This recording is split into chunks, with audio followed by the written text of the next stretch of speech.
Hi friends, welcome to Dhana recipe. இன்றைக்கி என்ன video பார்க்க போகிறோன்னா பாவக்காய் பச்சடி தான் செய்ய போகிறேன். எப்படின்னு சொல்லிட்டு பார்க்கலாம் வாங்க. பாவக்காய் வந்து ஒன்று வாஷ் பண்ணிவிட்டு கட் பண்ணி வச்சுருக்கேங்க. இதுக்கு பார்த்திங்கன்னா வானலில் ஆயில் விட்டு கடுகு, உளுத்தம்பருப்பு, தனியா, ஒரு வெங்காயம், ஒரு தக்காளி, 2 காஞ்ச மிளகாய் சேர்த்து நல்லா வதக்கி எடுத்துக்கிறேங்க. ஒரு பூண்டு வந்து தோலோடு சேர்த்து வதக்கிக்கிறேன். ஒரு சின்ன லெமன் சைஸ் அளவுக்கு புளியும் சேர்த்து அதில் நல்லா வந்து வதக்கி எடுத்துக்கிறேன். கொஞ்சமாக வந்து மஞ்சள்தூள் சேர்த்துக்கிறேன், கொஞ்சம் உப்பு சேர்த்துக்கிறேன். சேர்த்து நல்லா வதக்கி மிக்ஸி ஜாரில் சேர்த்துக்குங்க. அதே ஆயிலே வந்து நான் வந்து பச்சை மிளகாய் வந்து பஜ்ஜி இருக்குது இல்லைங்களா, பஜ்ஜி மிளகாய் வந்து 2 இருந்தது, அதையும் வதக்கிறேன் டேஸ்ட்டு நல்லாயிருக்கும்னு சொல்லிவிட்டு.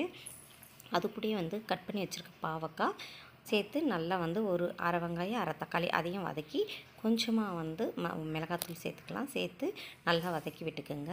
இப்போ நம்ம அந்த ஆற வச்சு மிக்ஸி ஜாரில் சேர்த்து அரைச்சி எடுத்ததை மிக்ஸ் பண்ணிக்கலாங்க.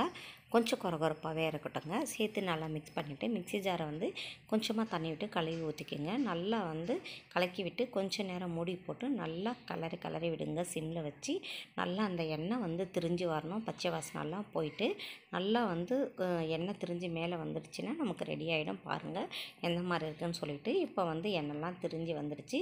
இதை வந்து நம்ம சாதத்தில் சாப்பிட்லாம், பசைஞ்சு இட்லி, தோசை, சப்பாத்தி எல்லாத்துக்குமே நல்லா இருக்காங்க.